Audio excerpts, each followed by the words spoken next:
A brilliant toxicologist, a picture-perfect marriage, and a family built on privilege and promise. Yet behind the polished surface hid a secret so dangerous that it would tear everything apart. When a devoted husband was found dead under chillingly staged circumstances, investigators uncovered a web of drugs, betrayal, and deception that exposed how one woman's destructive choices shattered a happy family forever.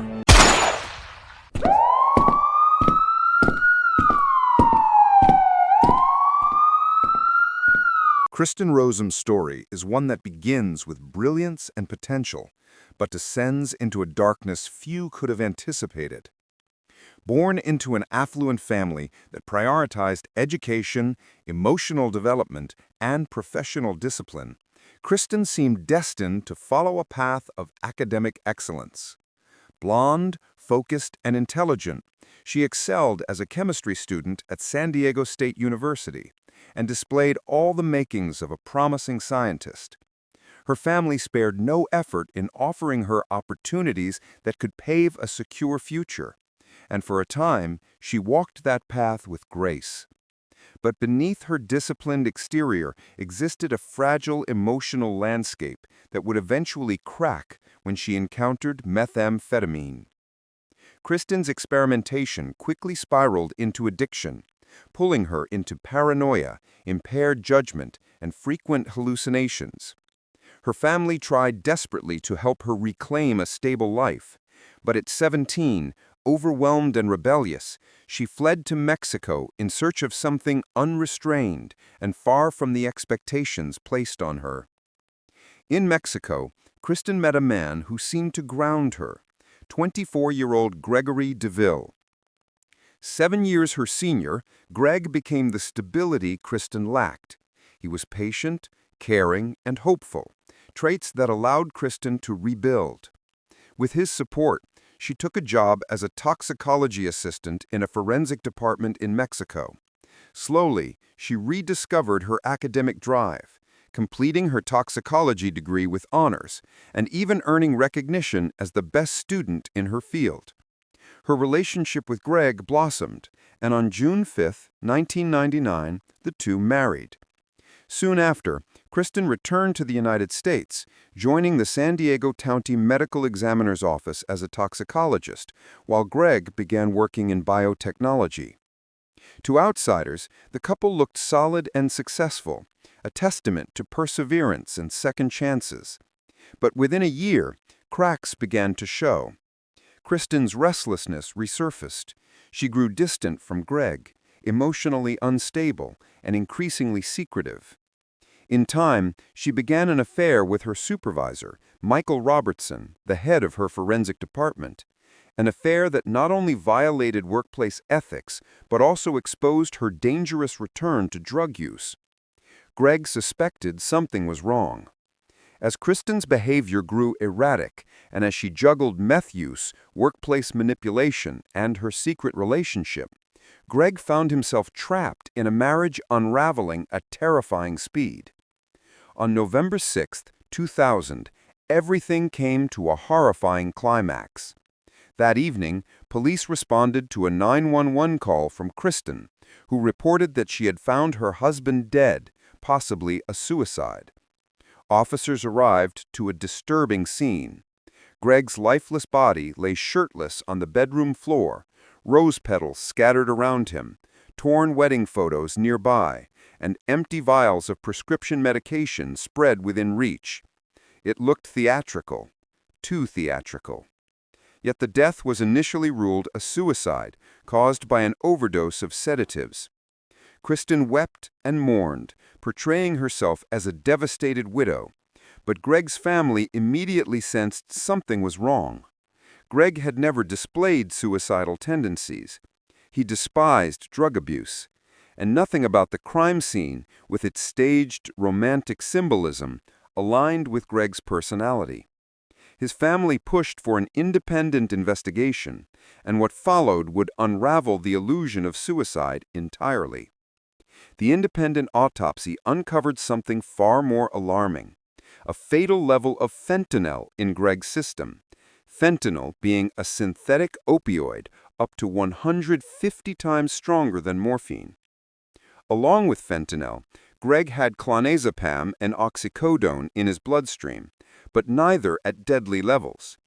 What concerned investigators was that fentanyl rarely appears in self-inflicted overdoses, especially in individuals who have no history of opioid abuse.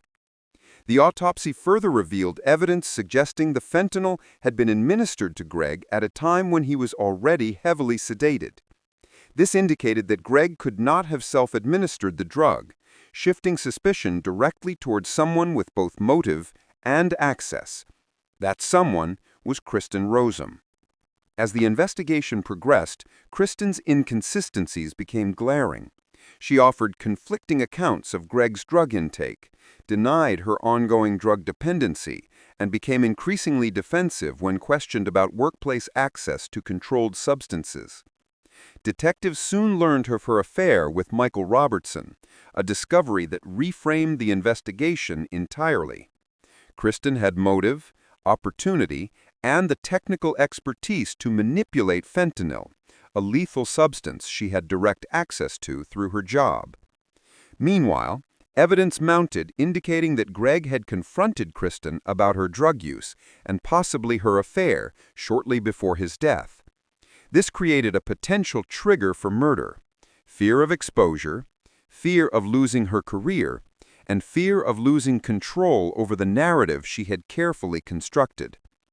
Both Kristen and Michael were fired for workplace policy violations during the investigation. Kristen's arrest for drug possession in January only deepened suspicion, though she was released shortly after on bail. Her diary surfaced, filled with emotional entries, despairing lines, and scattered pages that subtly painted a narrative of instability. But detectives believe the diary had been staged or selectively manipulated to support the suicide storyline. Medical examiners determined Greg had been unconscious for at least 6 hours prior to his death. They noted a bruise near an injection site and early signs of bronchopneumonia, typical of prolonged unconsciousness and shallow breathing. The state of Greg's full bladder provided additional evidence of extended immobility. Critically, investigators found that 15 fentanyl patches were missing from Kristen's workplace supply. Given her role as a toxicologist, she knew how to extract fentanyl from these patches to produce a lethal dose. Moreover, the rose petals found on Greg's body were not something an unconscious dying man could have arranged. The prosecution built a timeline of events on November 6, 2000. In the morning, Kristen called Greg's workplace to report him ill. Shortly after, she went to her lab, where a coworker saw her crying in Michael Robertson's office around 9:00 a.m. At 12:10 a.m., she returned home.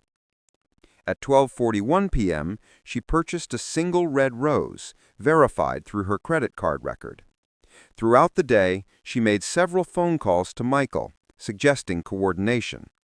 The prosecution argued that Kristen sedated Greg with clonazepam and oxycodone, waited for him to become unconscious, then administered fentanyl, possibly through patches or injection, before staging the scene to resemble suicide.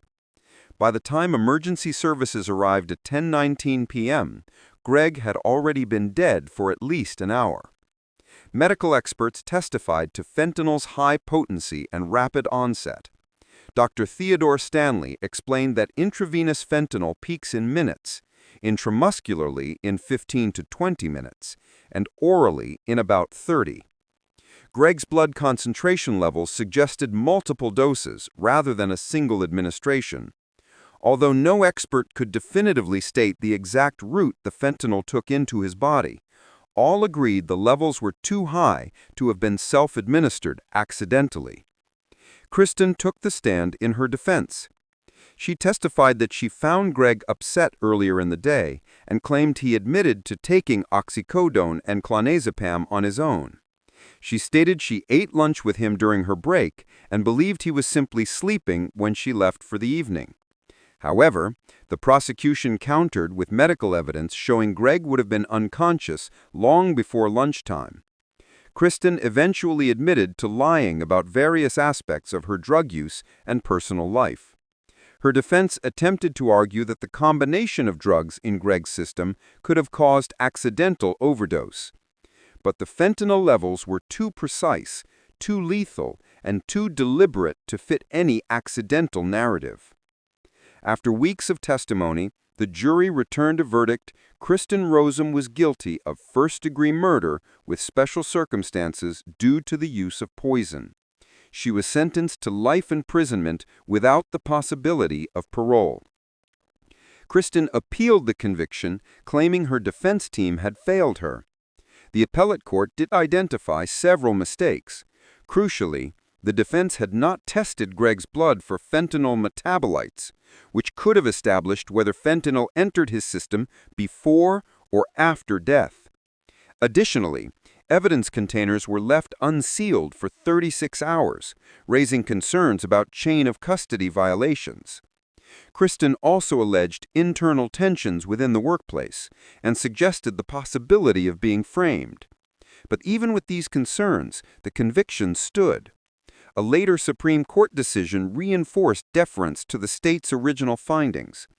Her appeal was denied, and Kristen remains incarcerated. Meanwhile, Michael Robertson quietly left the United States and built a new professional life in Australia. If you're still here watching, thank you. Before you go, please subscribe to our channel, Dark Frame Stories, and turn on the notification bell so you never miss another real-life mystery like this.